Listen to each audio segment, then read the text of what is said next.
This is the Kingbull Literider. It is a folding e-bike with 20-inch wheels and front suspension. This one is also equipped with the optional front basket. All right, let's see how fast this thing goes. I'm going to use throttle only at first, and acceleration isn't too crazy. The throttle is a half grip twist on the right side here, and I am up to 25. See where it tops out.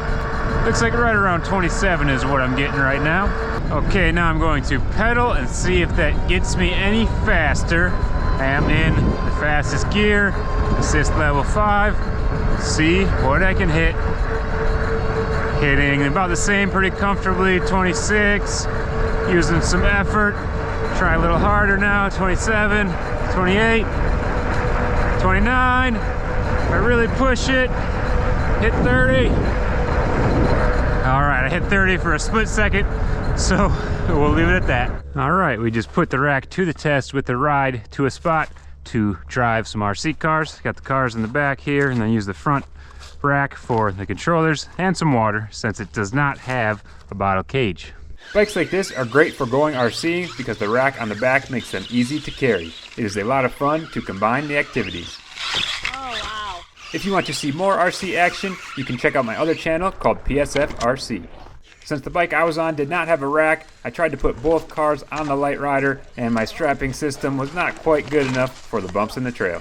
This bike is not designed for mountain biking, which is why I did not ride it that way, but I did think that it would be able to handle a short bit of trail with Hannah riding it at a slow pace. She did struggle more than I expected, but the conditions and the RCs on the back were definitely making things more difficult. Lowering the tire pressure would have helped, but since the ride was mainly on the road, I left them as they were and gave her the extra challenge. You can see some flex and wobble here, which I'll touch more on later. Oh my God. The pedal did fold up on its own while she was trying to go over some roots, but that is not likely to be a problem if you keep it on smoother terrain. Dropping in. Oh, no problem. Brakes getting any better? No. No. No. Could use some adjustment there, I think. I will talk more about the brakes later as well, but I did want to see how they work for someone else. 29. We had a storm that took a lot of trees down, so I'm going to go out and do some trail work. I have a chainsaw on the back rack and a handsaw on the front. I might try to pull some limbs as well, but we'll see how it does. All right, I have a piece here. I'm going to tie it to the back rack and see if I can drag it to the fire pit. Going to use throttle only at first and see if it has enough power. Oh, I'm moving, look at that. Struggled a little bit to take off, but now cruising pretty good. 6 miles an hour, getting the job done. Okay, it needed a little pedal help on a hill and through the soft stuff, but I'm getting there. And there we are. Well, I forgot that I was in assist 1 on that one, so found a bigger piece of a tree, and I'll see if it has enough power to pull this guy. Going to assist 5 now. See what happens here. Throttle says no. Give it a little push. Give it a little pedal. Okay, well, I found the limit. I'm just going to lighten the load a bit here and see if I can handle it then. Okay, it's thinking about it, but it's still a lot of weight, and it's really pulling me a weird way. So I'll have to take some more off. There we go, now we're moving.